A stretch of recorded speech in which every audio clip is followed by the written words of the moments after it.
সবাইকে অসংখ্য ধন্যবাদ যারা যারা এত কষ্ট করে আমাদের অনুষ্ঠানটি দেখছেন। প্রথমেই একটি বিয়ের গীত দিয়ে শুরু করছি, ধামাই দিয়ে শেষ করব।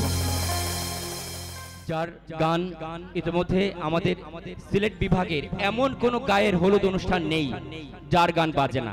আমি বেশ গর্বের সাথে আমাদের ইহনো মহোদয়কে বলছি যে আমাদের সিলেট বিভাগে ভারতের ত্রিপুরায় আসাম রাজ্যের এমন কোন বিয়ের অনুষ্ঠান নেই যে দিতি দাসের ধামাইল বা বিয়ের গান বাজে না।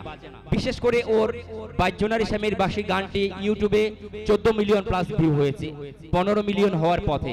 অনেক জনপ্রিয় একজন কণ্ঠশিল্পী, ভারত বাংলাদেশের জনপ্রিয় কণ্ঠশিল্পী, আমাদের সকলের প্রিয় ধামালি চুনারঘাটের প্রিয় শিল্পী ধামাইল কন্যা দিতি দাস। আমি দিতি দাসকে মঞ্চে আসার জন্য আহ্বান জানাচ্ছি। আসছে ধামাইল কন্যা দিতি দাস।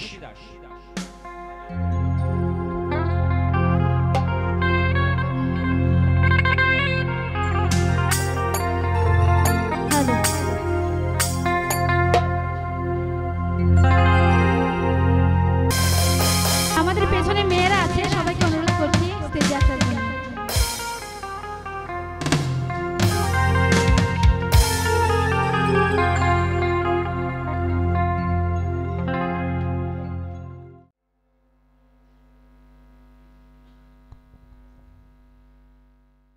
আসলে আমার কণ্ঠে রাধারমন দত্তের গানই আমার ভক্তরা বেশি শুনতে চায়, তো আমি রাধারমনের গান দিয়ে শেষ করছি।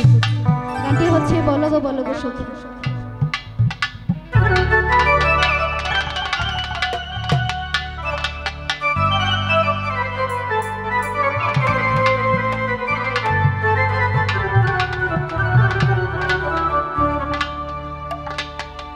ওয়ে গো